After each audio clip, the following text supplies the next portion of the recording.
Hello and welcome to Alumni Ventures and one of our big idea sessions.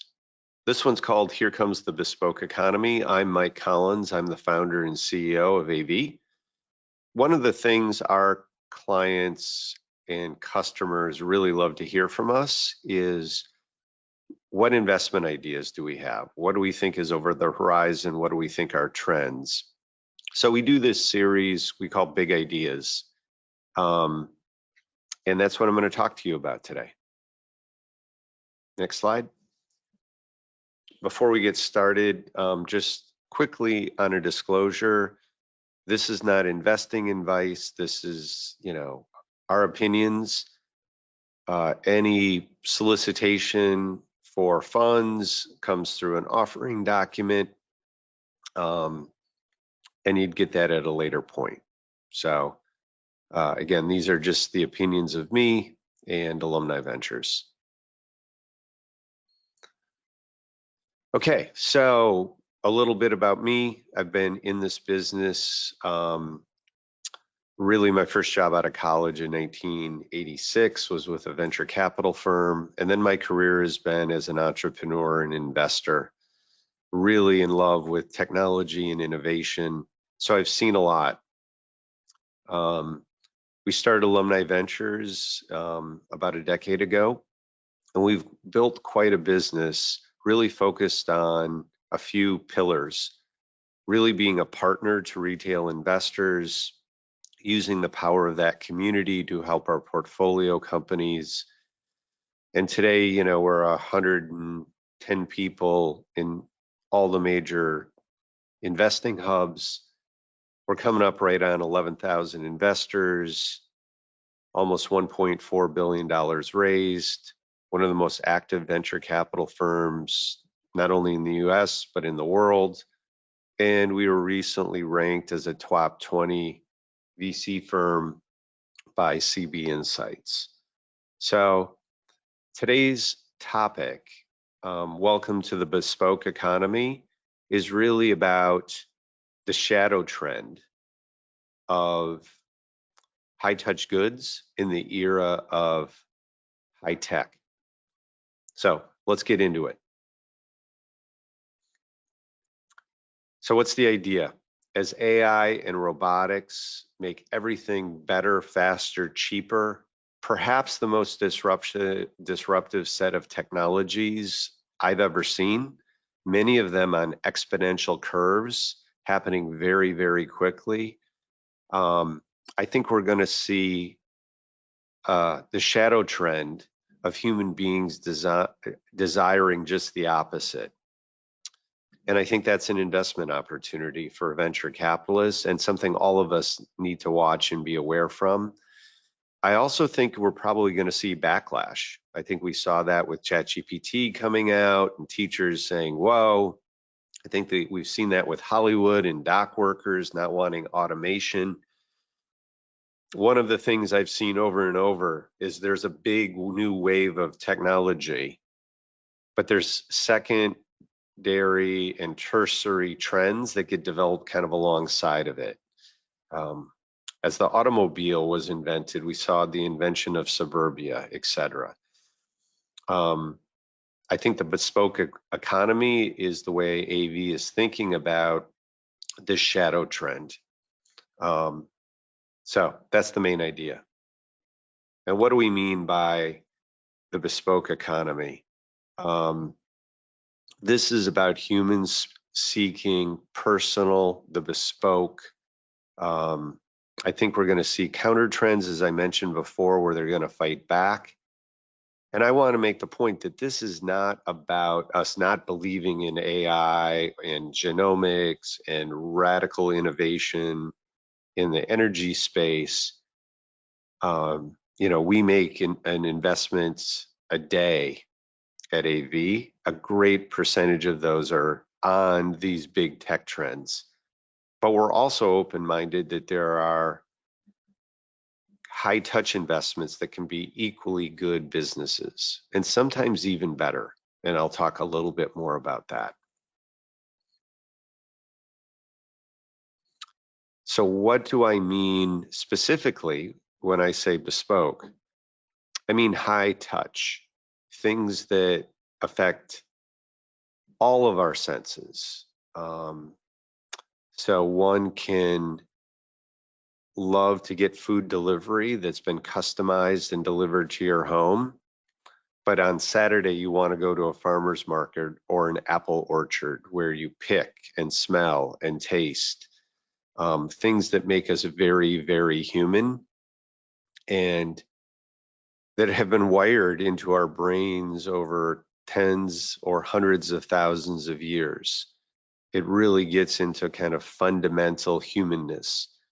I think we're also going to see businesses that are increasingly personalized as things become more the same and everywhere in the world, in essence, has opportunities to um, have common knowledge and common trends. And we're going to see personalization. I think that the resurgence of tattooing was really a bit about personalization and how I want to be a unique human being and not wearing the same things everyone else is wearing. I think the bespoke economy is about storytelling and understanding the history and the independence and the narrative behind a brand. So stories, I think, are going to be sustainable and valued even more. So yes, I'm interested in buying this product, but I really want to hear the story behind the wine, the watch, etc. Social, human beings as they get, we're social animals. You can get any song kind of with a click of your finger, or you ask your AI to pull up any song kind of known to man on demand. But yet people are increasingly saying, hey, I want to go to a club. I want to, go scream with 80,000 other Taylor Swift fans who all know the lyrics. That's the bespoke economy. I think we're going to value more and more the creative, the unique, the artistic, the bespoke, the handcrafted. Yes, I can get the fashion everybody's wearing, it's on trend, but I want something personal and crafted and bespoke. And I think we will see a shadow trend for the time tested and the historic and things that have been around, these reactions to what is going to happen very quickly in the way of work and knowledge and AI and creativity. As these things get disrupted over a short period of time, I think we're going to see the bespoke economy really be valued, and that's going to create great opportunities for individuals and for companies and for society. Next slide. So again, this is something we've seen before, right? And just a couple of quick examples, just so you get what I'm talking about. The Industrial Revolution, the last, I would call, mega trend, moving from a farm communities to industrial centers. Today, I'm in a 120-year-old mill building. The mills are long gone. It's full of tech companies and service businesses, but it reminds me every day about the power of the Industrial Revolution. The whole city I'm in today was really built by that Industrial Revolution. But at the same time, that was simultaneous to the rise of the arts and crafts movement. So things that were handcrafted, quality, grew as a shadow trend to the Industrial Revolution. There are many, many more examples. Again, being contemporary, the rise of vinyl, the resurgence of vinyl records where people want to hold it and read the liner notes and look at the album cover, and with all the messiness and imperfections of a record player.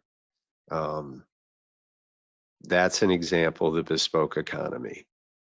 Again, we're seeing this, in other areas, slow food, locally sourced, farm to table. Again, apple orchards, it's fall up here in New England, and they're packed, where people want to just go out, see their food, taste their food, feel their food, be part of the earth and the farming process. So I think we're going to see all of these things continue, and frankly, even get more powerful as the pace of technology increases. Next slide.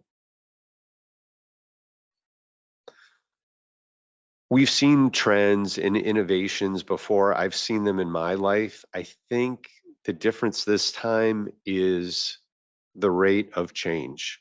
The rate of change, just take one of the more recent ones when we moved to mobile, right?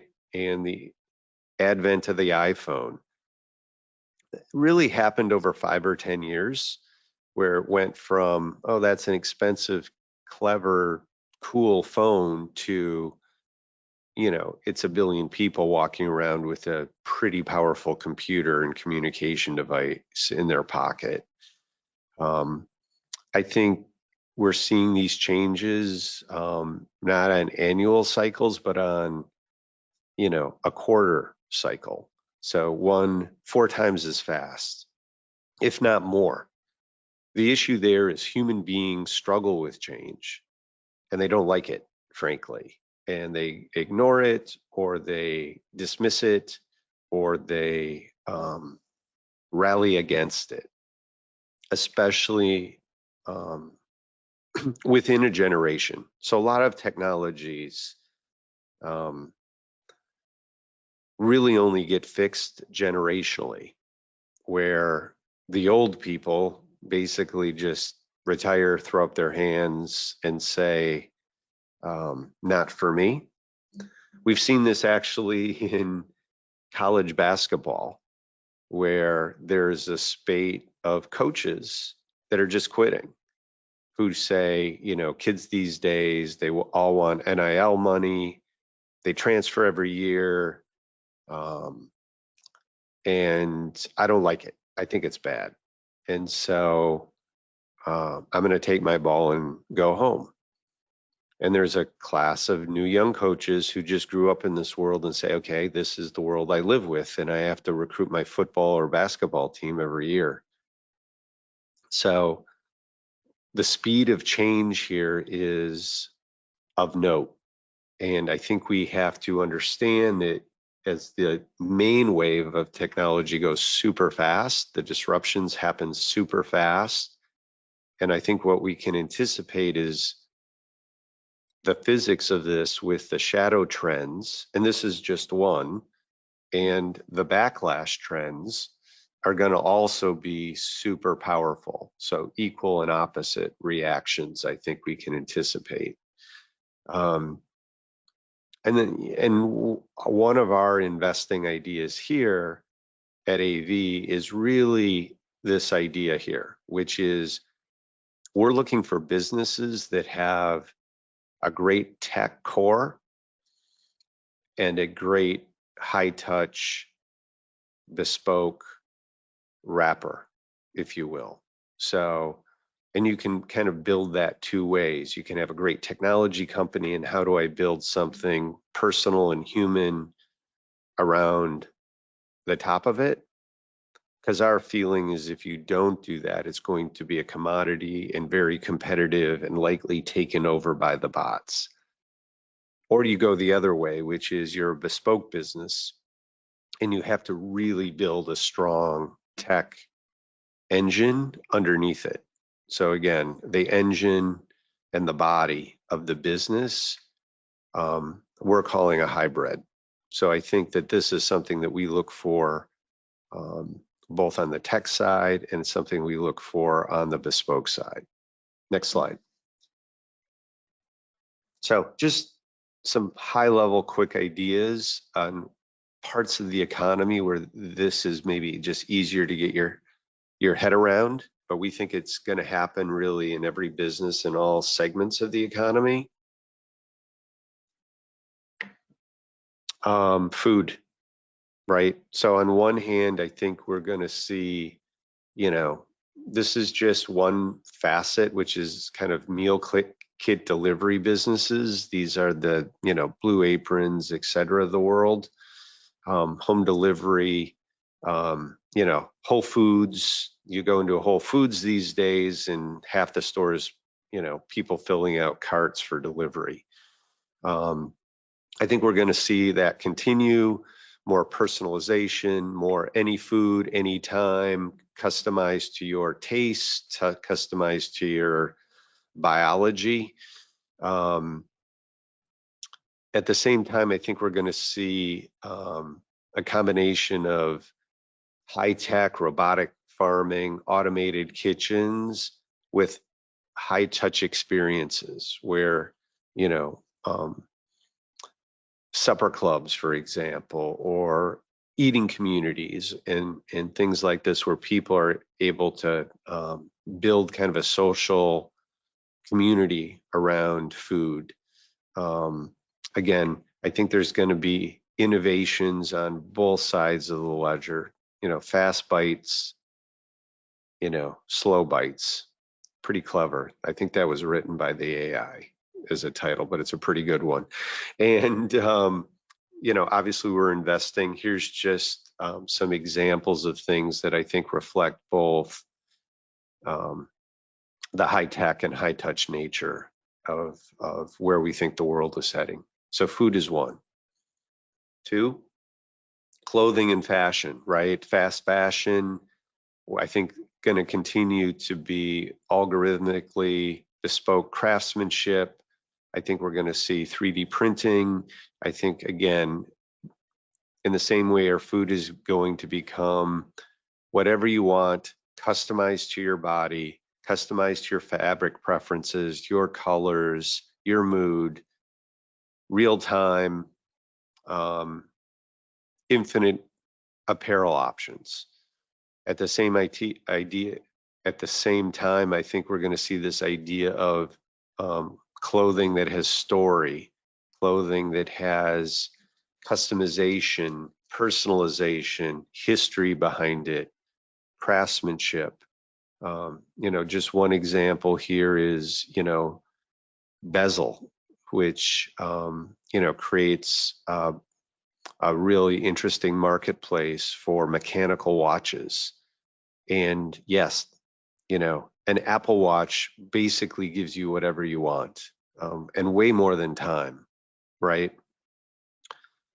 But there's something about the story, the history, the aesthetic of a mechanical watch that has many, many people still valuing them. And so I think as things go forward, I think we're going to see more people wearing a mechanical watch and wearing some kind of health monitor or communication device. And it may not be on your wrist, but I do think that jewelry is not going away. Okay, next slide. All right, creative work. Whether this is coding, whether this is writing, creating visuals, I think we are going to see more and more tools that allow every individual become a more creative person. We've already seen that with music. A lot of the breakthrough musicians now have started out kind of on their own, doing their own music, distributing it directly. And I think we're going to see more and more of all of these creative works. And, this is something where, again, I think in a bespoke economy, people are going to really value storytelling, history, the earth, all of these high touch aspects. And this is, I think, a great area where we're going to see kind of a high tech core business with a high touch wrapper around it and a very bespoke wrapper around it. So creative work. which is a huge industry.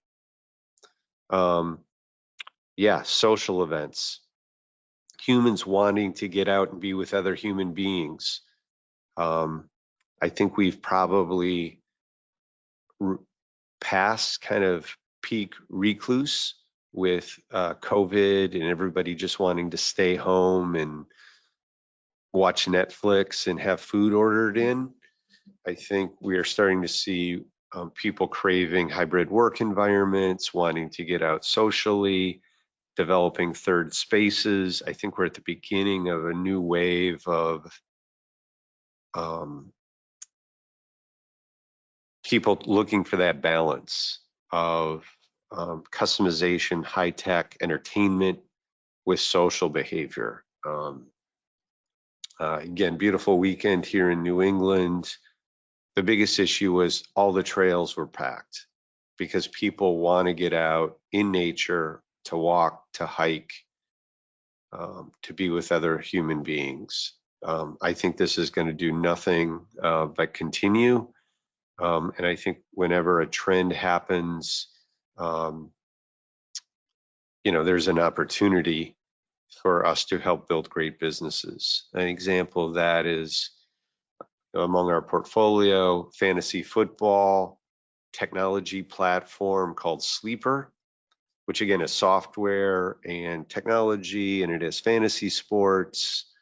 But at the heart, it's about the social connections, and it was a social first. This investment we made way back in Green D1. Company's done amazingly well because we identified early that it was really a way for people to connect with their friends, and really popular, especially among young men of every age, really connecting in fantasy sports. Um, my son's been in a sleeper league for 8-9 years now with his high school friends, continue to maintain even though they've gone on into their life. The social connection that's facilitated by that technology is really, in my view, part of the bespoke economy, and allows them to communicate, allows them to um, exchange, giving each other grief, have contests, put money on the line, all of that kind of stuff that they love to do. So social. Okay. Homes. Again, we're getting at really kind of core stuff: food, shelter, clothing.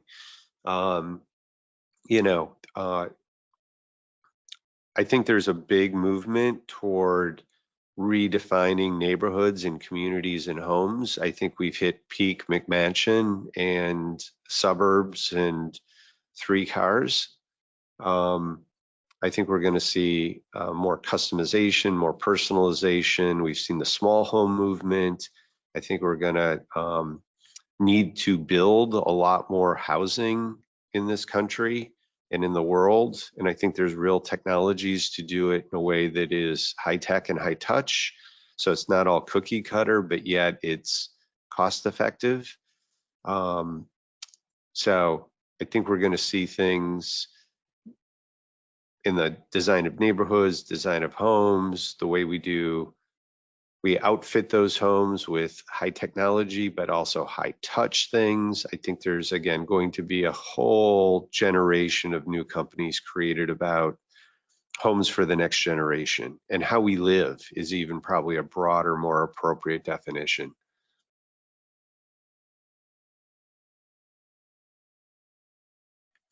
Yeah, and I could go on, but just a few more. I think the future of education, I think we're going to look at a world where everybody's going to have their personal AI tutor. It's going to be adaptive. It's going to understand what you're interested in, where you are in your learning journey, how you learn best. Um, but I think you don't want to do that by just being in a room alone, right? That's not what most parents and most kids want. They want to be with other human beings. And there's a lot that goes into what has historically been our educational system that is not about um, the information or the ability to analyze information. It is about how do you get along with other human beings? How do you deal with a bad roommate in college? What's the credentialing? So I think we're going to look into education getting redefined with increasingly kind of a bifurcation of the learning and the experiential stuff around the learning. Travel, again, I think is going to be a very robust area. But I think it's going to become more personalized and more high touch. And I think we're gonna have 1,000 points of light here with how people want to travel and see the world and experience the world. And then the same thing in kind of health and fitness. I think we're going to move into a new generation of personalization and bespoke. I think there's more data coming, portfolio company like one of ours, Aura, the Ring, but also things that are fun and communal and, where there's people involved, I think are really, really important. So again, I think high tech, high touch, and then hybrids. We're going to see all of that as an important part of our investing future over the next decade. Okay, yeah. So questions. Just reading the chat here. Are we in an AI bubble? Okay, so I'm recording this kind of in the fall of 2024. I think investing in AI is, like always in venture capital, tricky. I think there are things that are going to very quickly become just features of the next generation of model, right? So you have to be very careful here about, this happened with the iPhone, which is, oh, I'm going to develop a weather app. That'll be super valuable. But at the end of the day, there was nothing really proprietary about the data, and it just became kind of a feature of your phone. So really tricky to create an app. At the same time, what you saw with the iPhone is somebody created something that was more complicated and hard and difficult, like Uber.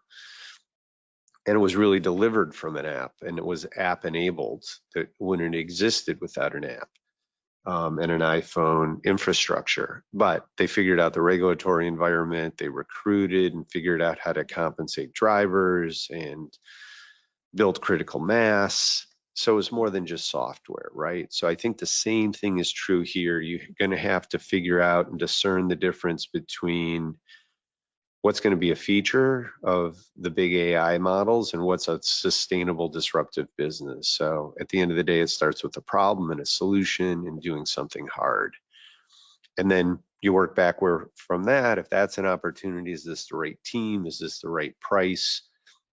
So I just don't like these declarative things, which is it's a fad, it's a bubble, it's hyped, it's underhyped. Our job is to look at every individual situation uniquely, and that's what we try to do. Talk to me more about these hybrid models. What do you look for? Yeah, I mean, this is the art of picking the right team. This is looking at stepping back and saying, what is the problem that's getting solved here? What is the customer hiring this product or service to do? How can I deliver that? There's been a trend in Silicon Valley for the last 10 or 20 years probably to make things that are just high tech. And how can I get, it's the Google model, like how can I get this all in software with no people dealing with the public? And it's just, engineer driven businesses, which if you crack it, it's super scalable and creates a huge amount of value. I just think it's a pretty scary, unless you get super scale and you can basically use capital as your moat, which some of these guys have now. I think that's a very hard place to be thinking about starting a business right now. So again, I like the idea of, kind of hybrid businesses.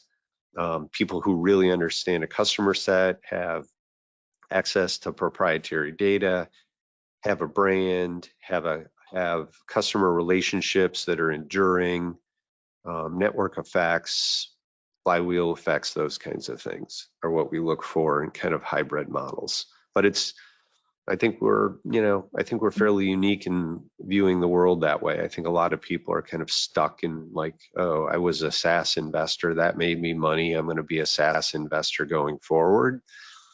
Good luck with that. What else do you look for in good investments? I don't think we're terribly outside the norm here.